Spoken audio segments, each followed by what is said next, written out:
Omeo sofina vaovao zahay andrenisanay an'izany teninao zany ka tena ho marina aminay zany hoe tena miaino teny velona, ilay teny tsy mba ho levona. Dia tena ho fotoana maminay isaky ny mamaky baiboly zahay. Ho fotoana hitondra fifaliana ho anay isaky ny mandray toriteny zahay. Izany no atakay aminao Ray Malalo. Hamarino aminay zany teninao zany ampitomboy amin'ny fifikirana amin'ny teninao zahay. Dia tsy hijanona ho hira fotsiny na teny vakiana fotsiny fa tena hanana toky rehefa miteny aminay ianao hoe momba anay. Dia ho fantatray fa marina zany ary hitondra fifaliana ho anay.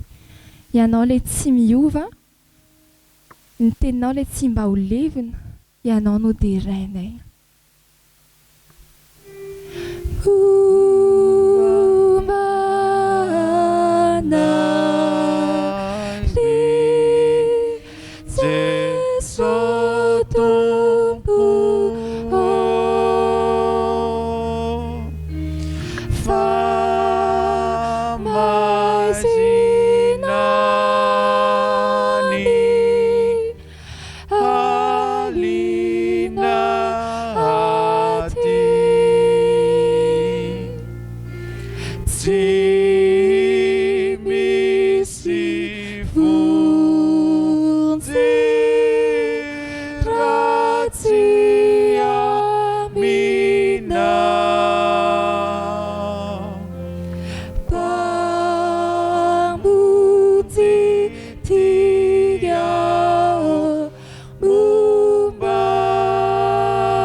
masona mitari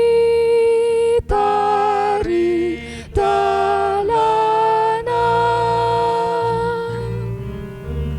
hari ny helinano tanjaka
andao mbola iarahantsika mamaky ny asan'ny apôstôly toko fa 7 ny andininy fa 9 asan'ny apôstôly toko fa 7 ny andininy fa 9 amin'ny anaran'i Jesosy manao hoe nefa tsy maintsy fefika ihany eo amin'ny nosy anankiray isika. Nisy sambo izay nitondra ny apôstôly Paoly andeha ho eo anatrehany Kaisara. Fa niteny tamin'ny tantsambo izy hoe tsy mbola mandeha aloha tsika kanefa tsy nanaiky ireo. Dia io tratrany tafiotra ary nanambaran'ny tompo teny hoe tsy maintsy ho fefika ny sambo fa tsy hisy ho faty ianareo.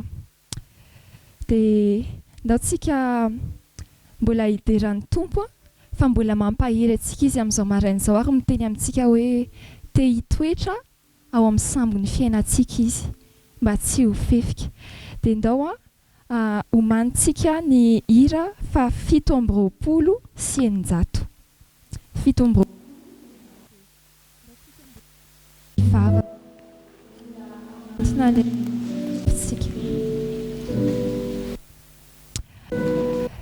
ray malalo dia rainay mandrakariva ianao.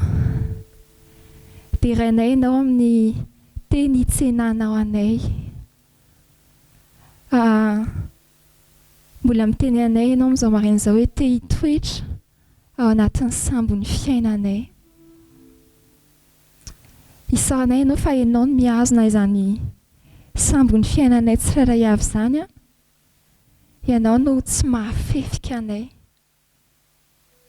Dia mbola mampahafantatra anay ianao hoe rehefa tsy miaino, tsy mankatony teninao anefa izahay tsy maintsy hampandalovinao tafiotra.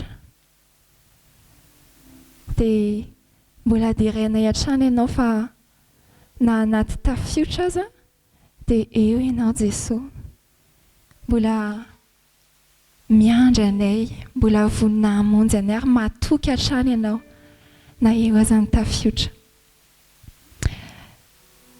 Ny irinay sy angatanay aminao dia ny hitoeranao anatin'ny sambon'ny fiainanay. Ka tena hoe ianao no hitari-dalana, ianao no anoro anay. Dia omeo anay koa ny ankatoa mandrakariva zany tari-dalana avy aminao zany Jesosy. Fa tsy izay sitraponay.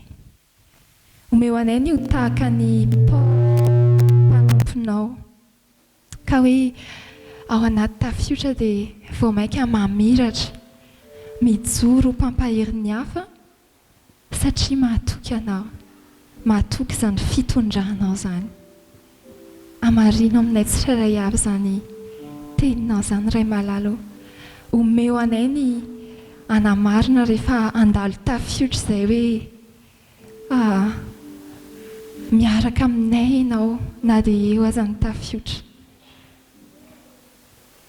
Izany no atakay izany no fanirianay mba tsy ho fefika, tsy lentika ny sambonay fa ho tody soa any amin'ilay fiainana mandrakizay izay efa homaninao anay. Misaotra Ray Malalo, misaotra ny amin'izany teny izany amarino aminay izany. Amen. Tsara isa Jesu Kristi tumpuna Mati budi sulanana Ati ambuni janube Kana manu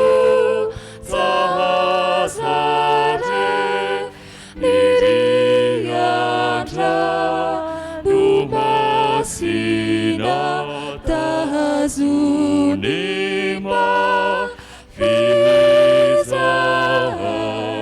Batsi urendika ati Kana manu zahazare Nidiatra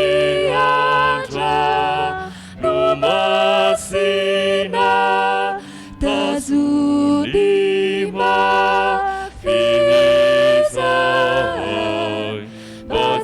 Urendika ati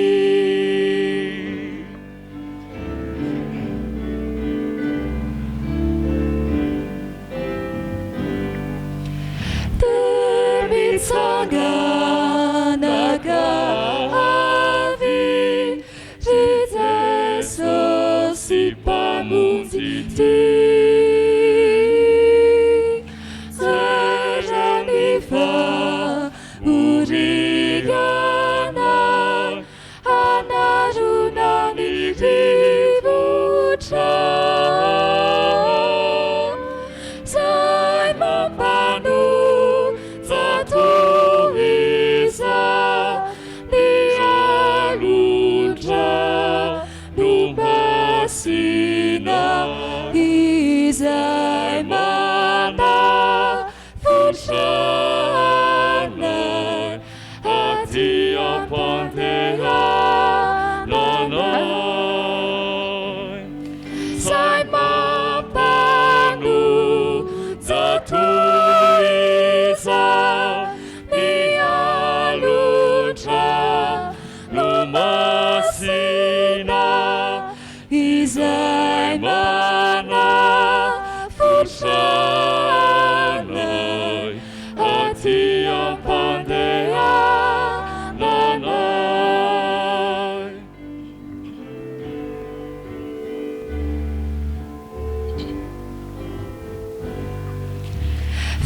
Faiana nuaduna kadia saiza amakisi hanovitra ny onjan-drano betsaka ka aokatsy ho fefika aty andra no masina fambaboto nga hamina ny sambolay ritomboho ka hakatsy ho fefika aty andra no masina fambaboto nga haminao ny sambonay ritomboho. Hoan'Andriamanitra ireny ny voninahitra ho antsika tsirairay avy kosa ny fiadanany. Amen.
Malala ao amin'ny tompo anio alahady 17 volana febroary alahady fahenina manaraka ny epifania alahady ny baiboly alahady natokany fitandremana itosoto fitiavana ho fanikafana ny jobily 520 taona fankalazana n'Andriamanitra ny joron'ny fikambanana dekona sy loholona ny loha hevitra banjin'ny fiangonana ny amin'ity volanyity dia ny hoe mitana ny teniny ny tompo nde hitsangantsika riavana aloha melohan'ny zavadrehetra anao nira faneva ny 520 taona ny synodam-paritany Antananarivo andrefana miorena tsara.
Malala ao amin'ny tompo ampitomboina aminareo anie ny fahasoavana sy ny fiadanana avy amin'Andriamanitra raisitsika sy Jesosy Kristy tompo. Amen. Hoentintsika hiderana an'Andriamanitra dia andao iraintsika ny salamy 330 endreny tsara sady mahafinaritra dia io moa dia voarakitra ao amin'ny firana fanampiny 290.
Andriamanitra tompo sy fahary anay o rainay amin'ny alalan'i Jesosy Kristy ianao faly zahay olomboavitrao nomenao tombonandro pahavelomana ka tonga soa ato tranonao miaraka midera sy misaotra ary manome voninahitra ny anaranao ianao tokoa mantsy ny tompon'ny tompo sy mpanjaka ny mpanjaka sady Andriamanitra ambony n'Andriamanitra rehetra ka mendrika no dia rainay mandrakizay misaotranao ary izahay ray malala fatratra izao alahadiny baiboly izao ary koa izao andro fanokafana ny fotoam-pankalazananao Andriamanitra noho ny jobily volafotsy ny fikambanany dekona sy olona eto amin'ity fitandremana isotro fitiavana ity misaotra tompo fa ny fahasoavanao tokoa ny mahatoy izao anay dia mangataka ny fanatrehanao feno ary izay amin'ny alala ny fanahy masina ankehitriny mandritra izao fanompoam-pivavahana izao ka hiavao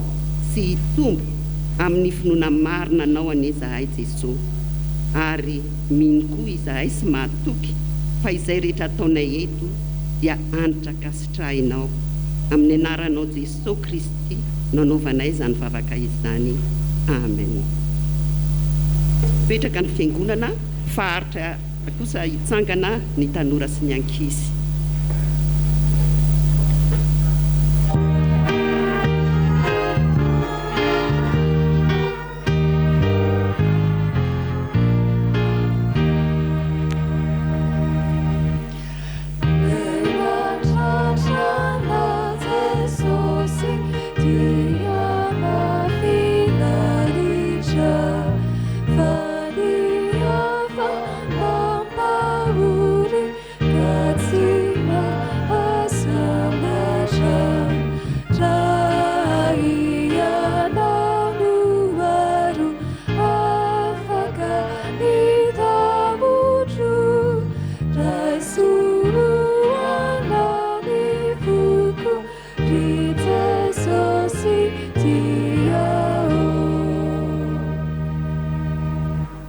Isika antaponay no iraketanay ny teninao ry Jesosy mba hiarovanay ny lalana alehanay rehetra tsy hanotana aminao amin'ny anaranao Jesosy nanaovana ny vavaka amen. Etsakafana ny baibolintsika ao amin'ny bokin'i Isaia toko 5:5-9. Isaia toko fahadimy amin'ny dimampolo andin'ny fahavalo rehefa hitantsika izany dia ndeha hovetesintsika mafy amin'ny anaran'i Jesosy manao hoe fa ny fihevitro tsy fihevitrareo ary ny lalanareo kosa tsy mba lalako hoy Jehovah. Ahoana tsara hoy? Fa ny fihevitro tsy fihevitrareo ary ny lalanareo kosa tsy mba lalako hoy Jehovah. Aiza misy an'izay? Isaia toko fahadimy amin'ny dimampolo andin'ny fahavalo. Tonga dia santarintsika amin'ny tantarana ana tovovavy anankiray izy ity. Tovovavy dia tena hoe nafana fo tamin'ny fanompoana an'Andriamanitra. Dia tamin'ny izy 17 taona no nitranga ny tantara. Tamin'izay fotoan'izay ry havana dia narary misy narary tao ankibon'ity mpanompon'Andriamanitra iray ity. Sahirana mihitsy izy. Tena sahirana satria sarotra izy makany amin'ny dokotera mitsabo tena.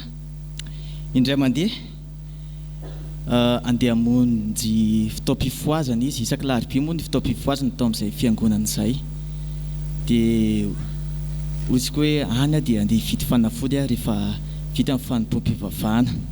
Dia nentina izany ty vola isevitanana fanafody.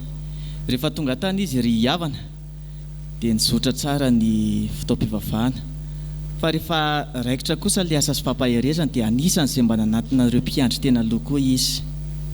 Vita ny asa sy fampaherezana dia namonjy ny fitoerana izy akory ny agagany, nisokatra ny poketrany avy eo. Ary indro tsy tao intsony ny fitoeram-bolany, ny portefeuille an'izany. Tena nalahelo mafy izy ary tena kivy mafy teo anatrehan'izany. Dia tsy naharitra izy fa tena nantina ny ray aminy tamin'ny lehibe ny tampiandry. Dia niteny taminy hoe tena verany nisy nanokatra tao any ny poketrako hoe very tao ny vola rehetra izay tokony hividianako fanafody nefa izaho ty tena maharary. Dia tsy naharitra ilay mpiandry dia nitenenina tena ny laona hoe ianareo rehetra izay mba naka an'izay vola izay mba havereny fa maharary anie ilay tovovavy mandrapavita ny fanompoam-pivavahana, ny asa sy fampaherezana rehetrarehetra dia tsisy namerina ilay vola. Tena nalahelo mafy ty mpanompon'Andriamanitra ity, nanantona mpitandriny izy. Dia hoy ny fampaherezan'ny teny men'ny mpitandrina tamin'izay hoe zao mangata ho tsaboan'ny tompo fa aza mangataka vola izay hitsaboana anao ianao. Zay atao fa fihevitrao tsy hitovy amin'ny fihevitr'Andriamanitra. Tsy takantsika izay fihevitr'Andriamanitra ao anatin'izao zavatra zao izy fa izay hitsaboana anao ny tanjony fa tsy hitadiavanao vola hividianana fanafody. Eny arory ty tovovavy tena nilofoka tao anatin'ny vavaka izy. Tena nisy ny fahagagana ry havana tao aoriana izay. Roa andro tao aorianany eo tamin'ny mpitandriny eo dia tena hoe afaka tanteraka ilay aretiny tao ankibony tao. Inona moa ny lesona tsoahina amin'izany ry havana? Ny fihevitr'Andriamanitra tokoa tamin'izany dia tsy ny hoe niankina an'ity tovovavy ity amin'ny resaka fanafody na amin'ny dokotera fa ny fanankina amin'ny fiainany tamin'Andriamanitra. Dia hoy izy hoe tena tsy mitovy marina ny fihevitr'olombelona sy ny fihevitr'Andriamanitra. Nankalaza an'Andriamanitra izy tamin'izay fotoana izay ary tonga mpiandry io tovovavy io amin'izao fotoana izao. Ndeha averintsika ilay tenin'Andriamanitra amin'ny anaran'i Jesosy manao hoe fa ny fihevitra tsy fihevitrareo ary lalanareo kosa tsy mba lalako hoy Jehovah. Aiza misy an'izay? Isaia toko fahadimy amin'ny dimampolo andin'ny fahavalo. Amen. Iaraka iombavatsika. Raha io ampianaro izahay atoky anao mandrakariva eo amin'ny androm-piainana rehetra.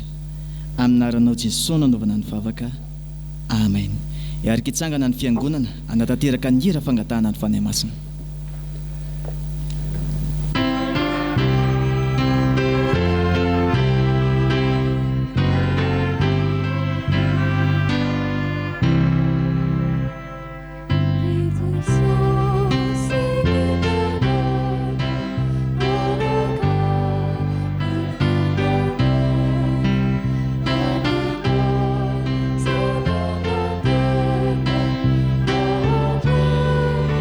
Before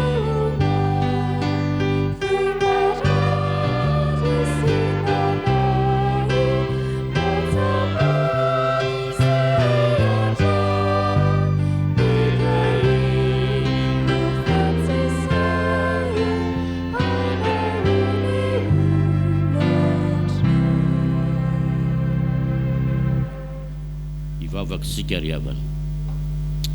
Mankasitraka anao izahay Andriamanitra, amin'izao ahazaonay mankalaza ny 2020 taona ny orenan'ny fikambanan'ny diakonina sy loholona eto amin'ny fitandremana isotro fitiavana.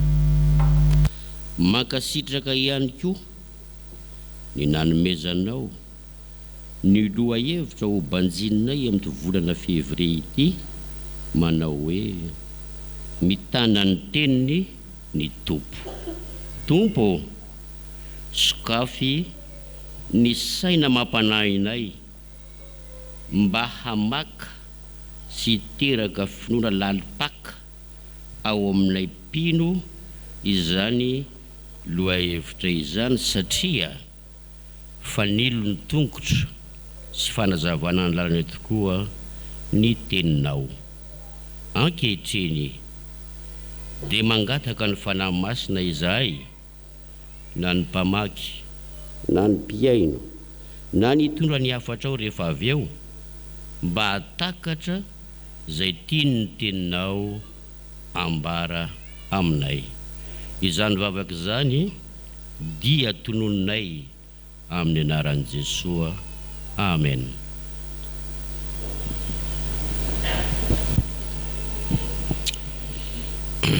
Iara maky sy eny ny tenin'ny soratra masina isika ao amin'ny fanekena taloha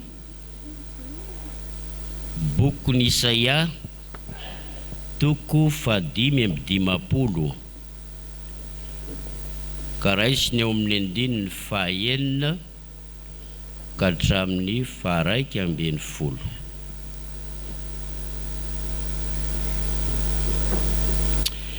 Rehefa hita dia ho vakiana amin'ny anaran'ny Tompo. Mitadiavan'i Jehova dia eny mbola hita izy, miantsoa azy dia eny mbola akaiky izy. Aoka ny ratsy fanahy hahafoy ny lalany, ary ny tsy marina hahafoy ny heviny. Ary aoka hiverina ho amin'i Jehova ireny, fa hamindra fo aminy izy. Eny, ho amin'Andriamanitsika, fa hamela heloka dia hamela heloka tokoa izy. Fa ny fihevitro, tsy fihevitra reo, ary ny lalana reo kosa tsy mba lalako, o Jehova. Fa tahaky ny havon'ny lanitra noho ny tany no hahavon'ny lalako noho ny lalanareo sy ny fihevitrareo sy ny fihevitrareo. Fa toy ny ranonorana sy oram-panala milatsaka avy any an-danitra ka tsy miverina any, raha tsy efa voavonto ny tany ka nampaniry sy nampavokatra azy, mba hahatonga vo ho an'ny mpamafy sy hanina ho an'ny mpihinana. Dia ho tahaka izany ny teniko izay aleoko ny vavako, tsy hiverina amiko foana izy raha tsy efa mahatanteraka izay sitrako ary ambinina ho amin'izay ampandehanako azy.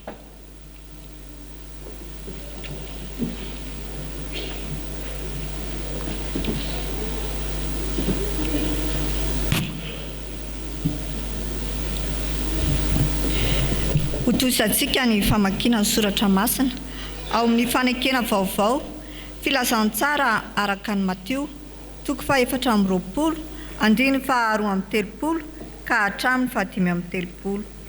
Ary ho faranantsika ny famakiana ny soratra masina ao amin'ny boky ny Asan'ny Apôstôly toko 7:20 andiny 2:20 ka hatramin'ny 9:20. Rehefa hita dia vakiana amin'ny anaran'ny Tompo. Ary mianara ny fanoharana ny amin'ny aviavy, raha vao manaraka ny ratsany ka mandravina, dia ho fantatrareo fa efa akaiky ny lohataona dia tahaka izany koa ianareo raha vao hitanareo izany rehetra izany dia aoka ho fantatrareo fa efa akaiky mby eo ambaravarana izy.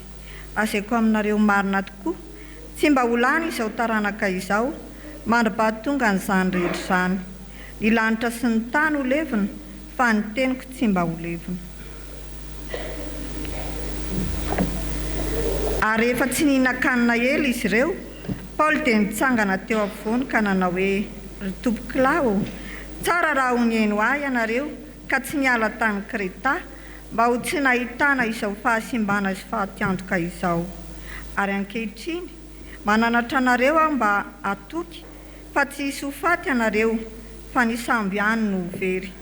Fa nisy anjerin'Andriamanitra izay tompoko sady tompoko nitsangana teo anilako alina ka nanao hoe: aza matahotra ary Paoly, fa tsy maintsy hitsangana eo anatrehan'i Kaisara ianao, ary indro efa nomen'Andriamanitra anao ny olona rehetra izay miaraka aminao.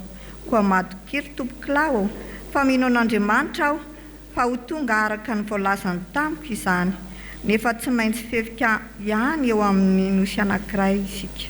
Amen.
Mitombona lalandava aminareo ny ry havako, fahasoavana mampiadanana ao amin'ny fahalalana tsara n'Andriamanitra raintsika sy Jesosy Kristy zanany tombontsika. Amen. Miaraba manokana ny fikambanana ny diakona sy olona tratro zao an'io zao fanokafana ny jobily volafotsy fankalazana n'Andriamanitra noho ny 20 taona nijoroana zany fikambanana zany tety anivon'ny fitandremana. Misaotra an'Andriamanitra tsika noho izany. Ny vanim-potoana rehetra eo amin'ny fiainantsika dia omen'Andriamanitra ny tenin'Andriamanitra tsika. Ka amin'ity an'io ty dia tsy alo amin'ny perikopitsika fa ny Isaia 5:20 andininy fahaenina ka hatramin'ny faraika ambin'ny folo no resantsika ao anatin'ny fotoana fohifohy hifampaherezana mba hitiavantsika ny tenin'Andriamanitra izay sakafo mahavelona ny fiangonana. somary ala kely amin'ny fanao mazarytsika eo amin'ny toroteny fa somary jery lafin'ny pratika kokoa amin'izany toroteny zany. Aladiny inona moa androany? Aladiny baiboly androany. Teo amin'ny traditiontsika protestante rehefa aladiny baiboly io dia hoe isaina ny baiboly, mba mivoatra any isaina ny baiboly, isaina ny olona hoe iza daholo manana baiboly. Andeha averitsika kely zany karazana fiainana efa niainan'ny fiangonana hatramin'ny ela zany, mba hatsangano daholo hoe zay manana baiboly, tsangano baiboly mihitsy hatsangana, baiboly feno a, testamenta taloha sy testamenta vaovao, manana daholo tsika mpisaotra tompoko. Izy zany no manana mihoatra ny ray, tsangano amboniny baiboly zay manana mihoatra ny ray, manana baiboly mihoatra ny ray zany hoe roa na telo ny baibolinao.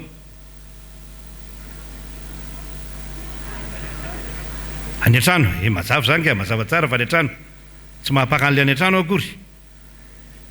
Misaotra tompoko, mino aho fa misy olona tsy manana baiboly any ho any na atao am-piangonana ato aza. Mino fenareo fa manana baiboly daholo ny olona rehetra eto? Mety misy tsy manana, ka mitovy amin'ny akanjo ihany ny baiboly, raha manana roa na telo dia mba omeo ny hafa ny hafa zay anananao.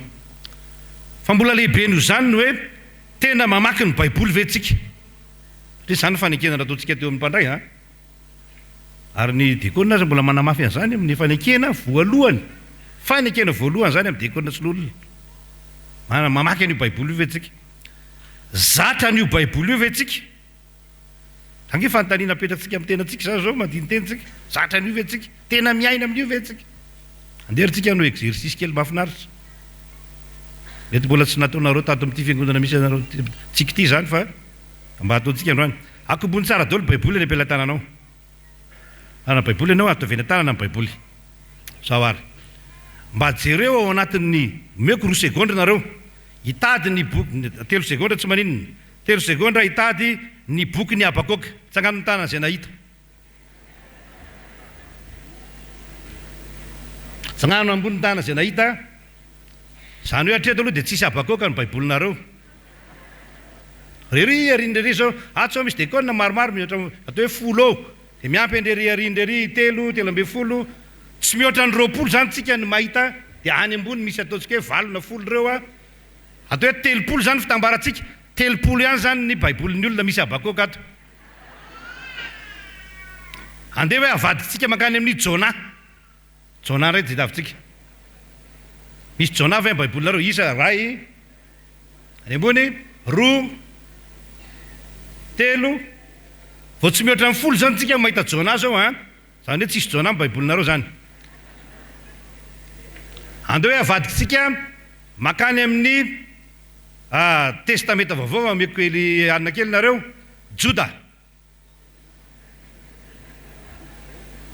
Tsangano ny tana zay nahita reo, mahita daholo tsika rehetra. Misaotra tompoko, misaotra tompoko. Maromaro fa dia tsy tsika fiangonana ray manontolo. Zao a, misaotra tompoko. Ny antony zany tsy hoe dia hamasoana tsika akory sanatria, fa hitsapatsika hoe zatra an'io baiboly io ve tsika? Zay ngeda be zay. Zatra an'io baiboly io ve tsika? Mahanaroa tsika na telo any an-trano mipirina iza hoaiza le baiboly, ary isaky ninona ny miasa. Ange fantaniana ngeda be. Dia sahala mitovy amin'ny arena ihany, manana volamena be dia be nareo, manana vola dia manana coffre-fort dia mihidy eo. Ka tsy baiboly mihidy no ilain'ny fiangonana, fa baiboly misokatra no ilain'ny fiangonana. Tenin'Andriamanitra misokatra mamelona ny fiangonana, fa tsy tahiry mahafinaritra isam-pianakaviana. Zay ve? Mahafinaritra ty péricupe androany ty, ary zavana anankiroa ihany nosotontsika ao anatin'ny péricupe. Ny voalohany dia ny hoe hitantsika ato anatin'izao péricupe zao a, ny toetra ny tenin'Andriamanitra. Isaia 5:15 ka hatramin'ny 1:10. Fa io tenin'Andriamanitra io a dia mamelona fanantenana. Mamelona fanantenana io. Tsy hitantsika mivatana eo zany a. Anefa tena zany lazainy ao. Mamelona fanantenana io. Maninona? mamelona fanantenana ny tenin'Andriamanitra. Ary io tenin'Andriamanitra io a tena toetrany mihitsy ny mitondra fahavelomana. Mitondra fahavelomana. Maninona ozy tsika teo? Mitondra fahavelomana zany tenin'Andriamanitra zany. Asa raha azotsika tsaina rehefa mijery ny contexte ao amin'ny Deutéro Isaia isika. Zany hoe ny Isaia 2 manomboka amin'ny toko 5 dia mandroso makaty amin'ny hatraty amin'ny 5:5 aty. Fa mbola tena ao anatin'ny fahababona tanteraka ny Israely, firenena jiosy. Mbola hoe Israely ny filazana azy tamin'izany. Ary tsy vitany hoe babo fa marina fa eo amin'ny tantara dia efa mifaraparana ny fahababona. Fa tsy mbola mahita mangirana mihitsy hoe aiza no lalakale hialana amin'izao fahababona izao. Tsy mbola any mihitsy ny resaka hoe ndeha hiverina na averina any amin'ny tany razana. Zavatra dia tena mora loatra kory zany eo amin'ny fiainan'ny firenena. Ary rehefa mijery ny zava-misy amin'izao fotoana izao tsika dia tataka izany ange ny zava-misy zao e. Tsy mbola hita mangirana hoe aiza. Za zao dia nijery ny fampahalalam-baovao maly hariva dia kivy ihany a, kivy amin'ny maha-olona moa zany. Fa tsy kivy amin'ny mampanompon'Andriamanitra. Tsy mbola misy arivo mahery eto Antananarivo fotsiny voan'ny coronavirus ary 20 maty ao anatin'ny herinandro tao Madagasikara. Mety tsy mbola eo na ianao zay ngamba nanao fa mety ny sasany mety tsy mijery vaovao intsony. Izao tontolo izao dia mbola tsy hita hoe inona ny fanantenana fa hitsary ty zavatra manahirana ity. Any an-dafy zao hitantsika amin'ny vaovao zany a. Any Canada, any Australie, aty a France misy hoe caravane de la liberté. Zay milaza hoe ajanony amin'izay ty resaka distanciation sy ny rehetra ty, ajanony amin'izay ty resaka passe sanitaire sy passe vaccinal sy ny rehetra ty. Zany zany zava-misy amin'izao. Maninona amin'ny olona mieritreritra an'izany satria tsy manana fanantenana intsony izy. Israely mahafantatra tsara fa matoy izy babo dia noho ny adalana nataony teo anatren'Andriamanitra. Ary eloka teo anatren'Andriamanitra zany. Tsy mieritreritra intsony hoe tena ho afa-keloka ve, tena avelan'Andriamanitra ve ny eloka. Dia nisy sasany tamin'izy ireo aza moa todika tany amin'ny Andriamanitra Babiloniana, favaka tamin'ny Andriamanitra Babiloniana. Ary ao anatin'izany fileten'ny fanantenana zany, fileten'ny masoandro zany, ao no tsenaina amin'ny teny fampanantenana Israely. Ary tsika inko dia tsenaina amin'izany teny fampanantenana zany. Fa mamelona fanantenana ny tenin'Andriamanitra. Zany lazain'ity pericopy ity rehefa tena mijery ianao. Fa hoy izy hoe mitadiava ny Jehovah dia mbola hita izy, miantsoa azy dia mbola akaiky izy, dia miroso mankany aloha kokoa tsika. Eno amin'Andriamanitsika fa aninona izy izy? Amela inona izy? Amela eloka dia amela eloka tokoa izy. Fa ny fihevitra tsy fihevitrareo. Zany hoe ny hevitrareo dia tsy voavela ny elokareo. Ny hevitrareo dia hitsoka ao anatin'ny fahababona ianareo. Fa tsy tahaka izany ny hevitr'Andriamanitra. Fa hafa mihitsy ambony lavitra an'io zany ny hevitr'Andriamanitra. Satria Andriamanitra dia tena hamela eloka tokoa. Zany ny fanantenana mitsiry ao anatin'izao tenin'Andriamanitra zao. Ary mitondra fanantenana tahaka izany ho antsika. Raha lazaina miteny vatambatana zany amin'izao fotoana izao dia hoe minoa ny tenin'Andriamanitra, minoa an'Andriamanitra. Marina fa misy ny fotoana sahala amin'ny hoe fefika sy vaky sambo ianao. Andininy 420 amin'ny Asan'ny Apôstôly toko 7. Fa minoa an'Andriamanitra fa misy fotoana izay mety hitsahan'ny olona tokoa ny lohan'ny olona mpanompon'Andriamanitra. Fa isy fotoana anankiray amoahan'Andriamanitra antsika amin'ny fitahiana. Fitahiana maninona? Fitahiana mahatretrika. Satria Andriamanitra dia tsy taka ny fihevitsika loatra. Tsika manamelo tena satria mahalala fa mpanota. Tsika mahalala fa mihitsoka tsika. Ao anatina toe-javatra zay tsy fantatsika hoe ahoana ny ivoahana. Lasa eritreritra mihitsy aho tamin'ity coronavirus ity satria mandroso be ny teknôlôjia, mandroso be ny siansa. Fa hatreto tsika nge mbola tsy tena sura hoe inona ny tena miaro e, inona ny tena vaksiny mety sy ny rehetra, samy mitsapatsapa daholo aloha. Ary zay mahatonga ny hoe amapoly ny vaksiny. Tsy hoe BCG io dia hoe BCG dia vita ina mandeha. Fa amapoly ny vaksiny, amin'izao fotoana zao mbola misy mivoaka foana ny andafy mbola mamoaka dolo reo laboratoire angeda be any ivelany any satria mitsoka ao anatina toejavatra zay tsy hita hoe aiza ny voana ampiasaina dolo ny fahaizana rehetra saingy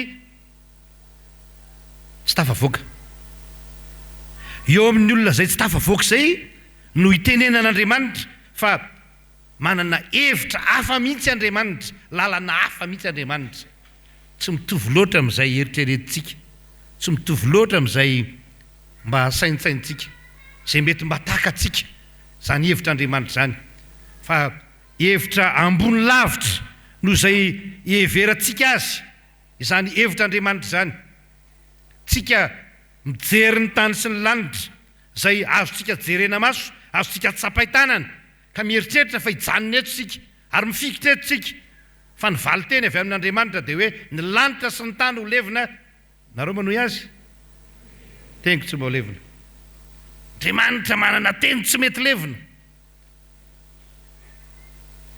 le hoe levina io tsy hoe misevapore akory fa ndikany hoe tsy levina io dia hoe maharitra mandrak'izay ny tenin'Andriamanitra fa manokatra ny filazantsara ny jaonontsika dia mahalala ary mahita ny hoe ny teny dia Andriamanitra ary ny teny dia atao amin'Andriamanitra hatramin'ny voalohany izy ny simpiainana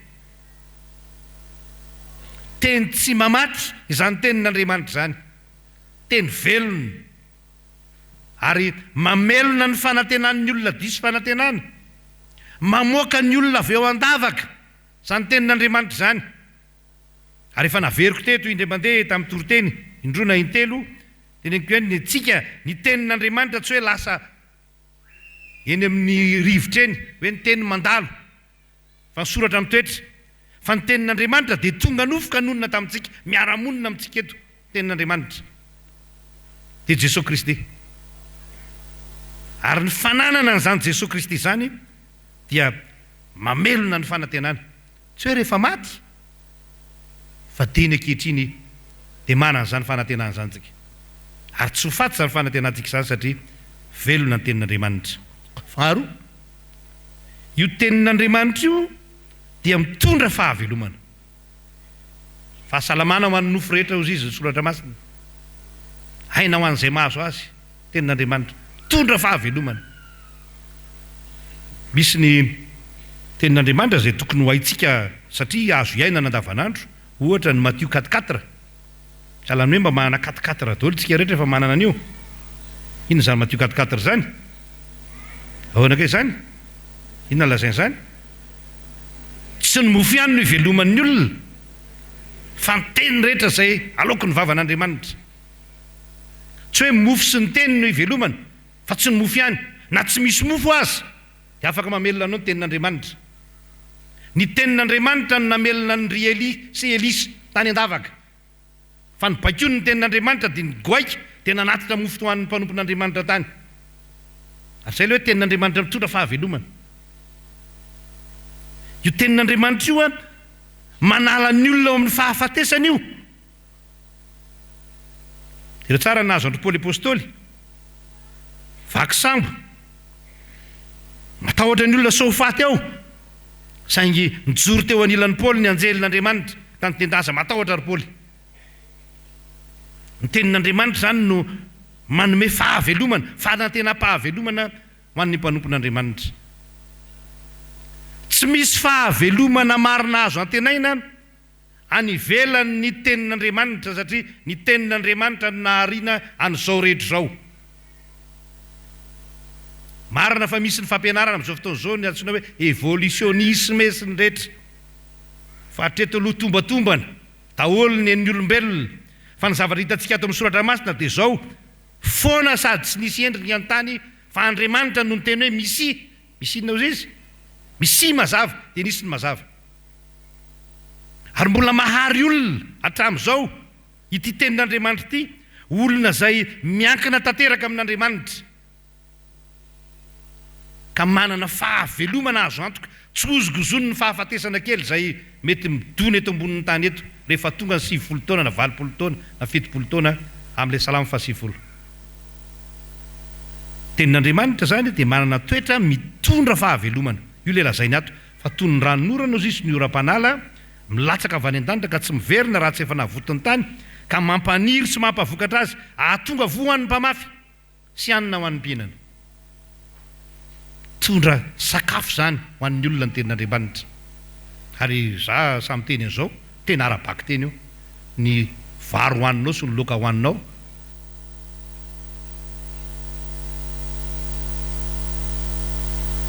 atsika zany. Io tenin'Andriamanitra io no miantoka atsika. Zay nge dikany teny hoe katsao aloha ny fanjakany sy ny fahamarinany dia maninona hoe izy anampo anareo zany, atra plus zany, fanampony zany. Men'Andriamanitra tsy indray ianao tsy ianao akory ny tena misasatra amin'izany rehetra zany fa iantohan'Andriamanitra zany. Ny fiainana mandrakizay dia iantohan'Andriamanitra amin'ny alalan'i Jesosy Kristy ilay teny tonga nofo. Ka izay mino azy dia manana fiainana mandrakizay ka tsy ho very. Mitondra fahavelomana zany ny tenin'Andriamanitra. Ka zany no itenenana amintsika fiangonana hoe andeha apetraka amin'ny toerana tokony hisy azy zany tenin'Andriamanitra zany. Mifikira amin'ny tenin'Andriamanitra. Tiavo ny tenin'Andriamanitra. Ivelomy io tenin'Andriamanitra io. Aza pirinina any anaty vata fitehirizana ny baiboly. Fa sokafo ny baiboly ary iaino isan'andro. Raha misy zava-manahirana anao miazakaza manontany an'Andriamanitra hoe inona no lazain'Andriamanitra amiko amin'izany. Marina fa tsy ansa akory ny baiboly. Fa saingy izao vahaolana ny baiboly, vahaolana ny tenin'Andriamanitra. Ary indraindray arabaky teny mihitsy nitonan'Andriamanitra vahaolana zay tsy tsika na ny herintsika no manao azy fa izy Andriamanitra no manao azy. Marana koa azy ny tantarany mpivady anankiroa, mpivady anankiray moa zany satria izy mivady teny iray ihany amin'ny tompo, mpiasan'ny fikambanana mampihely baiboly tany Londres tany. Izy mivady. Dia ny fanaon'izy mivady izy no mandeha mivezivezy mizara trakta baiboly eraky ny faritra Eoropa iny. Dia efa ela moa ny andehany eny fiara kely ny nananany. Dia reraka lerangah dia nidona tamin'ny hazo lehibe ny fiara. Potika tanteraka ny fiara ny parabrise teo aloha tsy vaky. Izy mivady kosa mba tsy naninona. Nanidina daholo ny trakta tao anaty tômôbilina. Ary misy anankiray mipetraka teo amin'ny fitaratra. Zao voasoratra tamin'ilay trakta kely mipetraka teo amin'ilay fitaratra. Mijery izy mivady, ino ty trakta tsy matorina rendrena ny mpiaron' Israely. Ny olona matoko ny tenin'Andriamanitra tompoko dia tsarofo fa tsy matorina rendrena ny mpiaro antsika. Manantsika manana io tenin'Andriamanitra io zay mamelona ny fanantenana, zay diso fanantenana. Manantsika manana io tenin'Andriamanitra io zay miteraka fahavelomana ho an'izay tandondominy ny fahafatesana sanadre. Velomany aina hitiavantsika ny tenin'Andriamanitra. Ho an'Andriamanitra voninahitra. Amen. Iaraka iombavakantsika revana. Ry Tompo Andriamanitray, manoloana ny sitraponao dia menatra sy mangahiahy ihany izay zanaka fa malaina dia malaina izay Andriamanitra namadika ny baiboly ary tsapanay tokoa fa tsy dia mifanerasera matetika amin'ny teninao izay Tompo. Dia ao koa ry Jesosy Kristy Tomponay ny fihevitray izay entinay hanatanterahana izao fiainana izao, hitondranay amin'ny fiainanay fa tsy mamanontany fihevitrao izay indraindray fa ainy ianao manana fihevitra izay tsy takatry ny sainy ka hifonanay ireny Tompo, hifonanay ny fitondran-tena, hifonanay ny tsy fahatokinanao, hifonanay ny tsy fahatokinan'ny teninao teo amin'ny fiainanay. Ankehitriny dia mba ianao ny favaka mangina, fifonana mangina izay ataony tsirairay avy ankehitriny.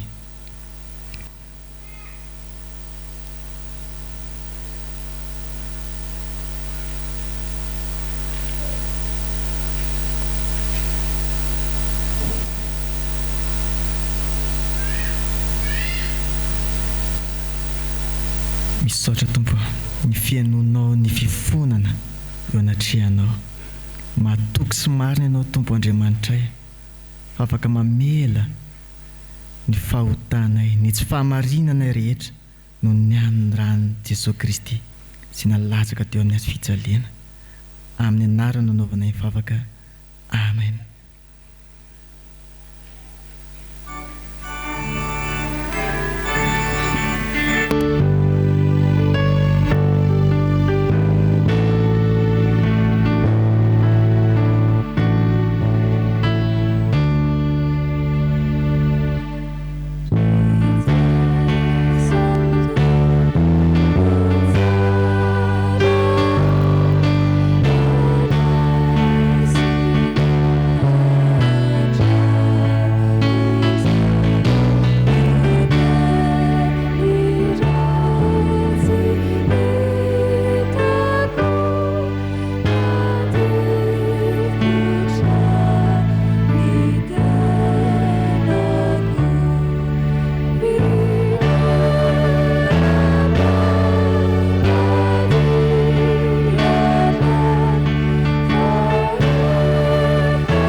Hoanao izay ny bebaka marina tokoa dia raiso amin'ny finoana sy fanantenana eo am-pitsanganana ny teny famelan-keloka atolotry ny tompo ho anao.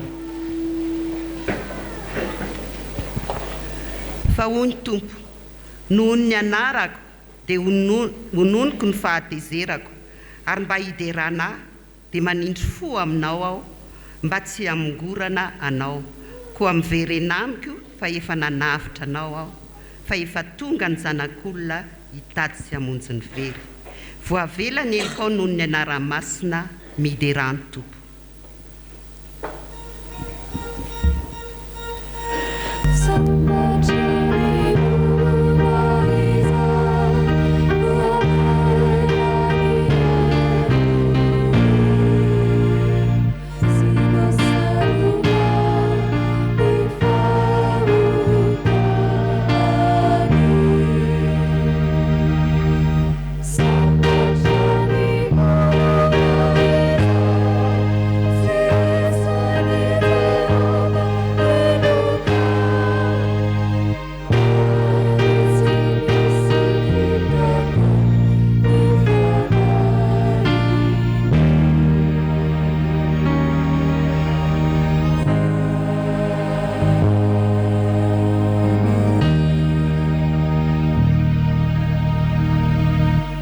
Pitsanganana ihany ravana no anaovantsika ny fanekim-pinoana satria tsika izay vao ela eloka dia manambara amin'ny fonontsika ka iarahantsika manonona ny fanekim-pinoana laharana faharo.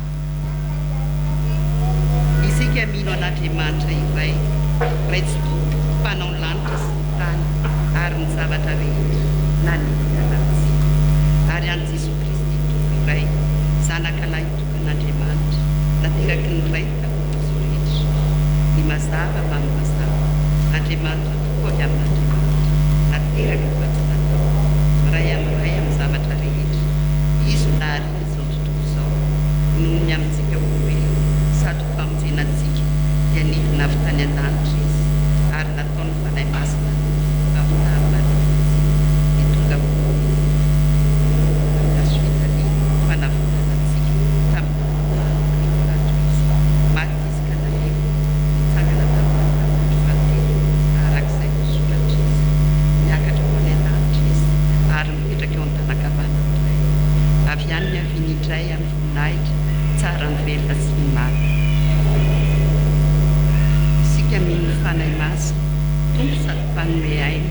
izay avy amin'ny zanaka ka hitsaona sy ankalazaina miaraka amin'ny ray sy ny zanaka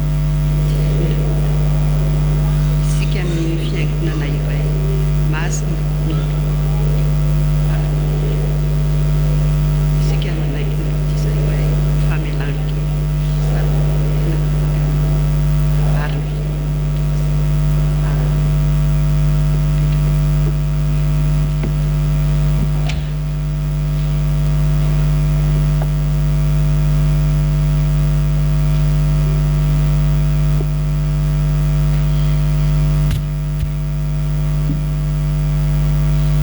Manasanao ry havana mbola hiaraka iombavaka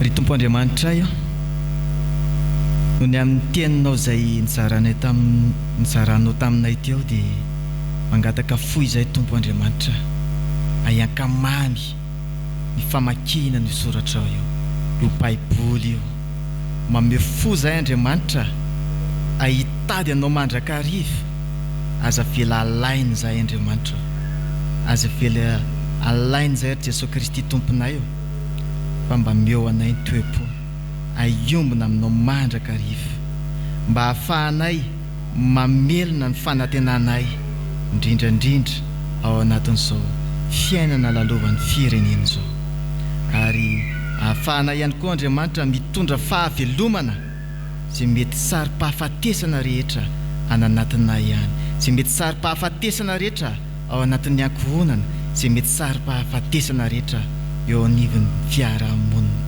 ankinonay aminao zany fa Jesosy velona ianao mitondra fahavelomana ianao marina ny teninao ary velona ihany koa ny teninao miara-monina aminay isaorana ianao koa ry tompo Andriamanitra ay fa nisoratanao tamin'ny teny malagasy ny Baiboly dia tena hoe faly izahay fa mariky ny fitiavanao amin'ny malagasy manokana izahay fa mba ampio ny fampelezana an'izany Baiboly zany manerana an'izao firenenay izao misy any Jesosy Kristy tompo izay manana Baiboly mihoatra noho izay ananany dia mameo foa mahay izara dia ankinay aminao zany fielezany Baiboly zany ary tondram-bavaka ihany koa izay ry Jesosy Kristy tomponay ho an'ny fikambanany diakona sy ny loholona eto amin'ny fitandremon'ny sotro fitiavana ankasitrahana fiaino avy aminao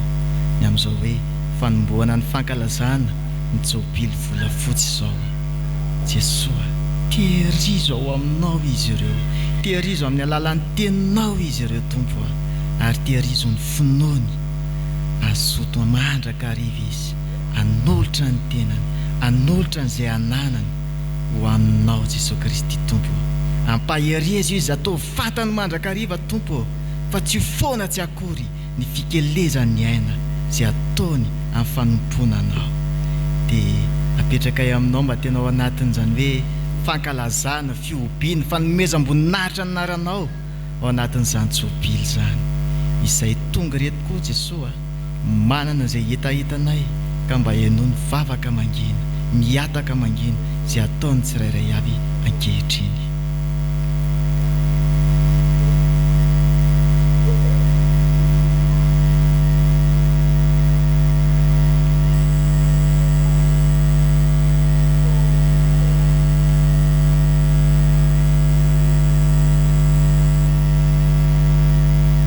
misaotra Jesosy noho ny any valim-bavaka izay efa omenao anay sahady ny vavakay dia ataonay aminaranao Jesosy fa akambana ihany koa amin'ilay vavaka izay efa nampianarinao manao hoe rainay izay ndaritra mba masinga anarana tonga ny fanjakanao ataony ritraponao ity atantako ny andaritra meo anay niny ny anasazanay ary mamelany elikay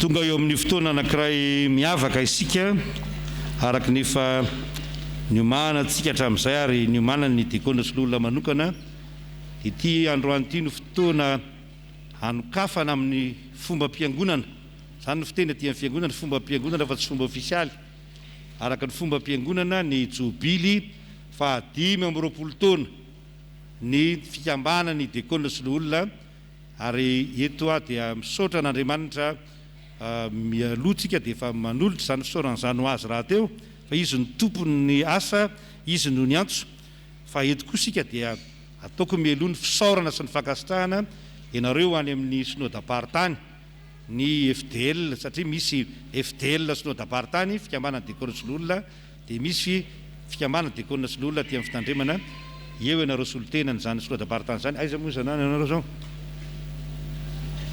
indreo ianareo tomboka dia makasitraka tomboka ampitao any amin'ny braony fikambanana diakonina sy olona synodam-paritany fa mitondra ny fankasitrahana sy ny fankatelemana feno anareo amin'ny anaran'i Jesosy Kristy izay nanotrona izao fotoana izao ianareo fa tavan'ny rahalahy maharanitra ny tavan'ny rahalahy tokoa makasitraka tompoko saotra indrindra amin'ny fahatongavana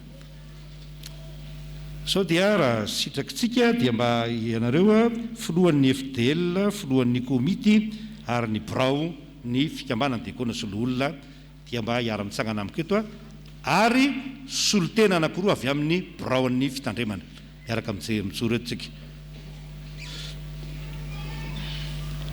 ianareo braon'ny komity dia braon'ny fikambanana diakonina sy olona dia tsika braon'ny fiangonana solotena anankiroa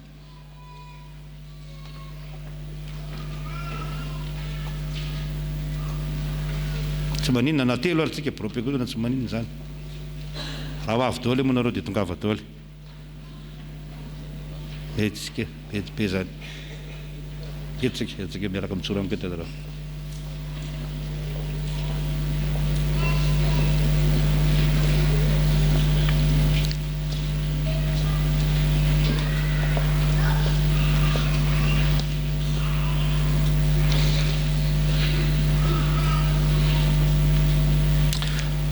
misaotra n'Andriamanitra tsika ry havana malala noho ny amin'ity andro isa fahatsoroa andro ray toazato eo amin'ny fiaina mpanompon'ny mpanompon'Andriamanitra dia ny diakonina sy ny loholona eto amin'ny fitandremana isotry fitiavana ity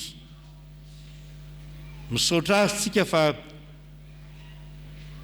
tsy avy amintsika raha teo fa tena avy aminy no nampaharitra atsika ao amin'izany fikambanany diakonina sy loholona izany ka nahazahoantsika mijoro eo anatrehan'Andriamanitra ankehitriny misaotra azy tsika fa velonaina ary afaka mankalaza azy noho ny fijoroana izany fikambanana izany teto amin'ny fiangonana nandritra izay 5 taona izay antsoina hoe jobily volafotsy koa amin'ny anaran'i Jesosy Kristy izay lohan'ny fiangonana dia angatahako mba hitsangana manokana ianareo diakonina sy loholona rehetra fa hiara-mitsangana amintsika koa ny fiangonana hiara-mitsangana antsika rehetra ny dikan'izany fiangonana ihany koa dia angatahako hiara-mitsangana amin'ny diakonina sy loholona amin'ny anaran'i Jesosy Kristy tompontsika lohan'ny fiangonana ary efa niantso anareo ho diakonina sy loholona eto amin'ny fitandremana ny fitandremana eto amin'ny FJKM sotry fitiavana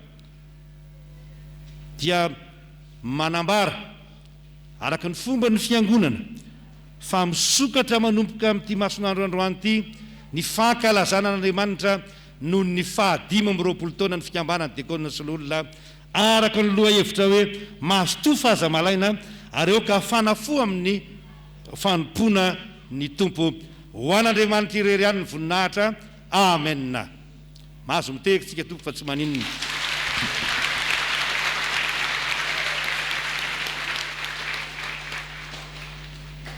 koa dia mitsodrano anareo zahay efa be araka ny loha hevitra président ny FDL sy ny président ny komity ary anareo komity sy brao ao amin'ny fikambanana diakonina sy loholona fa miteny hoe mitsodrano anareo zay dia zahay brao ny fiangonana dia mitsodrano anareo ho amin'izany satria zahay dia misolotena ny fiangonana manontolo mirary anareo hahavita be ka tena hazoto tokoa hafanafo amin'ny fanomponan'ny tompo ary manantena zay fa isy asa mivaingana be ho ataonareo ao anatin'izao fa 25 taona ny FDL izao dia mirary so tompoko mahazo mipetraka ianareo tompoko dia omeko ny filohan'ny fikambanana diakonina sy loholona ny fitenenana tompoko ary dia zay koa manolo zaiko mirary so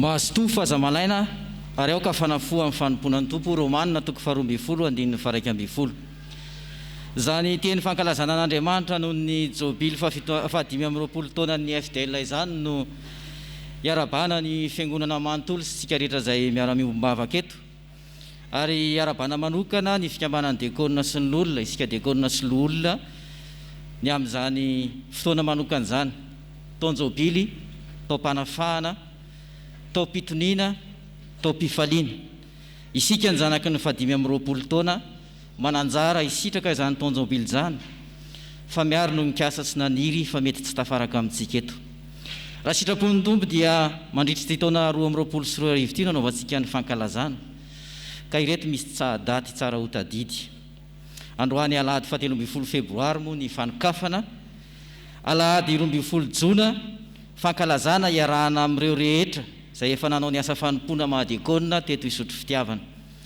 sabotsy 9 jolay fisotonana ombambady alahady 14 jolay ivon'ny fankalazana alahady 12 septambra fankalazana ho antsika diakonina sy lolona perinasa eto amin'ny fitandremana zoma 4 novambra sabotsy 5 novambra fisindana grand camp ombambady alahady 17 novambra antsapana sabotsy 10 desambra fisotonana ombambady amanjanaka alahady 12 desambra famaranana ny mikasika ny tsangam-bato mitety bidy 20 tapitrisy ariary 20 millions ariary garde-robe ho an'ny diakonina amin'ny efitran'ny diakonina takelaka fanondronan'ny fitandremana eo am-piaviana lay panneau d'identification eo ambony varavarana eo zany a caméra misy ireo solona zay simba fa misy kosa any ampiana zay tsy ampy ventilateur aty ambany-rihana ho avaozina tanteraka fafana fametrahana vaovao tableau d'affichage atsy amin'ny couloir fafana eo am-piaviana misy ny péricopis-am-bolana ny antsoina hoe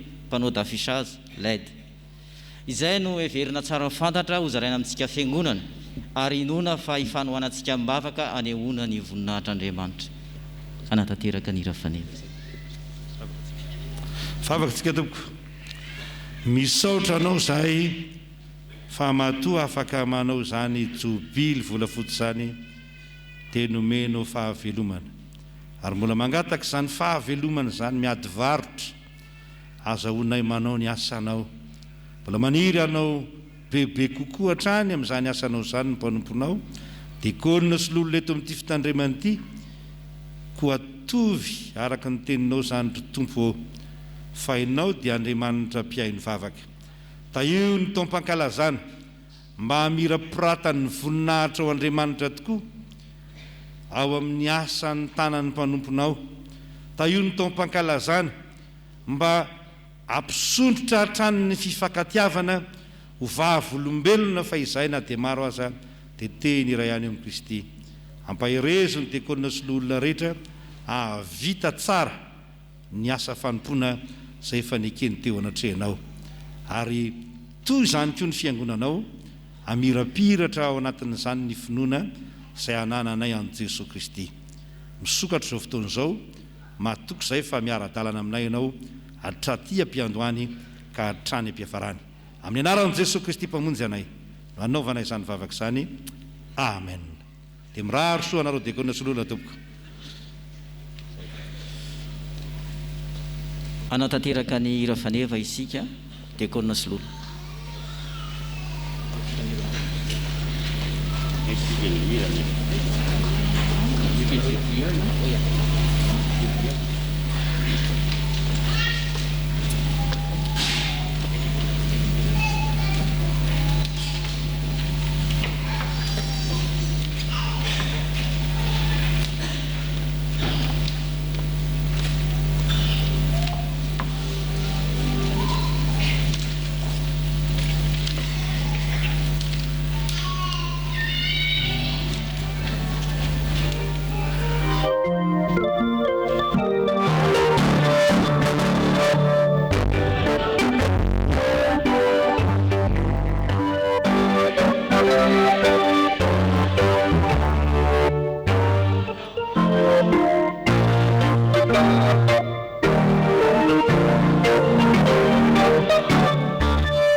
Riavana malalao amin'ny tompo raiso amin'ny finoana antsotra amin'ny masina izay atolotra amin'ny anarany fa ho tanteraka aminareo anay izany. Hitay anao anie Jehovah ka hiaro anao, ampamirapiratra ny tavany aminao anie Jehovah ka hamindra fo aminao, anandratra ny tavany aminao anie Jehovah ka hanome anao fiadanana. Amen.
Akipetraka amin'ny fiangonana mivavy famangena riavana.